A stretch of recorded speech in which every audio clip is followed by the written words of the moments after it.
Kill buffs, boys. Kill buffs. Let's go over all of them in this video. Now, they have released, at the time of me making this, they have released what Sasuke and Ryuko are gonna have, but I'm also gonna be covering Mako too, because I'm pretty sure we're getting the actual JP buffs and we're not getting like scammed at all like last time, and how Global kind of has been, you know, getting scammed for the past year. Yeah.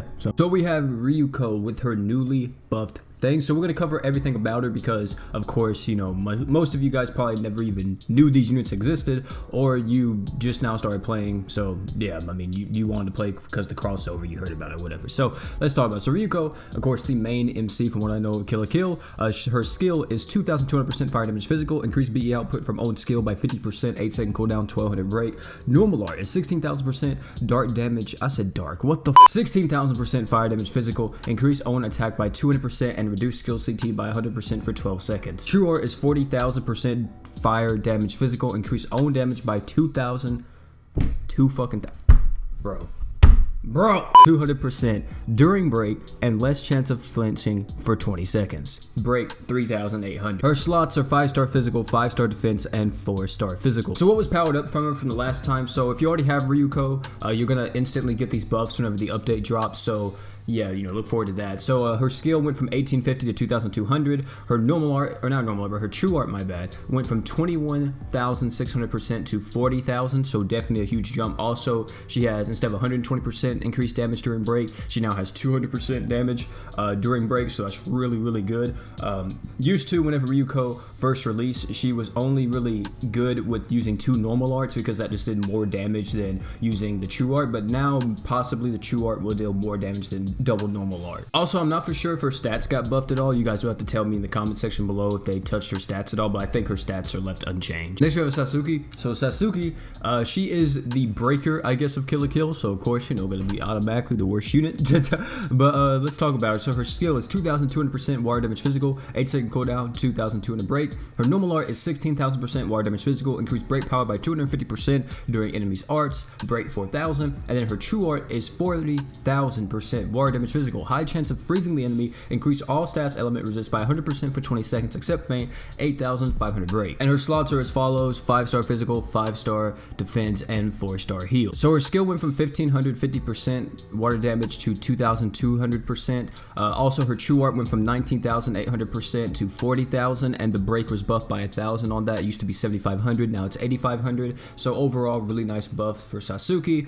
She's still not going to be that crazy. She's going to be a really good breaker, of course. She has a very unique thing too with having increased all ally stats resistance by 100%. That's really cool, I guess, but her not being a support unit, it's kind of weird where she kind of wants to, or what she really wants to do, because, you know, she has a breaker and then she has a support, so she's not really a sub attacker. You know, she doesn't really have the slots to kind of fit on a mono water team, and there's already someone in the game that does this, that's a water unit, that's a crossover unit as well, named Rimuru. So yeah, GS, I don't, why did you give her this? I guess if you don't have Rimuru, this would be kind of cool for some stuff, of course, like Crest Palaces and stuff, because whenever GS does stuff like this, they give you alternate options. No matter what, it will never be able to do what the main unit can do better. Sasuke's not going to cleanse you. She'll just increase all your stats element resistance. So if you're poisoned, you're going to stay poisoned. So you don't expect her to cleanse your team, because that's not how it works. You're going to have a really hard time if you're going to be using her for this specifically, because you just won't be able to get the art gen for her to do this with her true art and all that, because you have to realize if this was tied to her normal art, she may see a little bit more use, but since this is tied to her true art, then it really kind of hurts her, because if you're using her specifically for that, then of course you're not really going to do that great. Her viability as a breaker, though, she's really good. She has a lot of break power. Of course, with her normal art too, she's increasing her own break by 250% during the enemy's normal art. So that's pretty insane. You can see that she's like a mixture of Roy and I guess Rimuru. But yeah, overall though, not really too pleased with why they gave her that. I guess they just didn't know what the fuck to give her, so they was like, here, just take this. Also, another thing I do want to mention too is I'm not going to cover their skills or their abilities, because for one, they actually don't have them in game, and I personally do not really feel like looking them up. I do know that I think Ryukoku gets like attack or something during break, I'm not mistaken, and then Sasuke I think gets like crit chance or something when she's in break, or just automatically she has crit chance.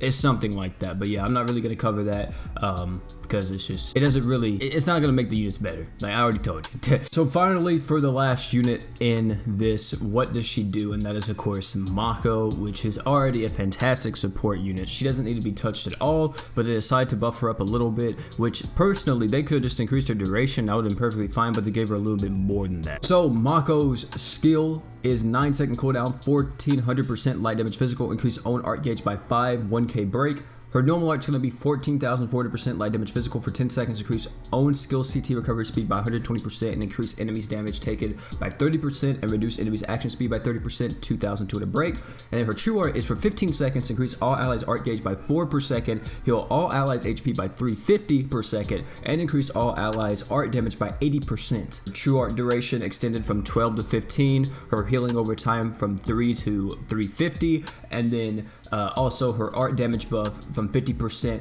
to 80%, which is pretty nice, even though she didn't need it. The only thing that she really needed was that duration buff, but increasing her art damage, I mean, I'm not going to complain though. I mean, that is pretty decent, but you know, if you did not pull Mako the first time, wish you the best of luck in pulling this girl, because so yeah, you're going to be able to use these units as soon as they come out, you know, after the 5th of November.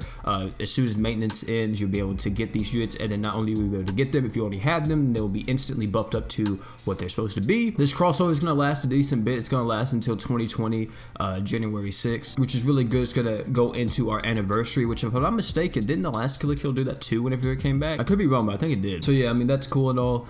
Wish you guys the best of luck for this Killer Kill stuff. I'm going to go and I don't know, play some 7 Deadly Sins. Good.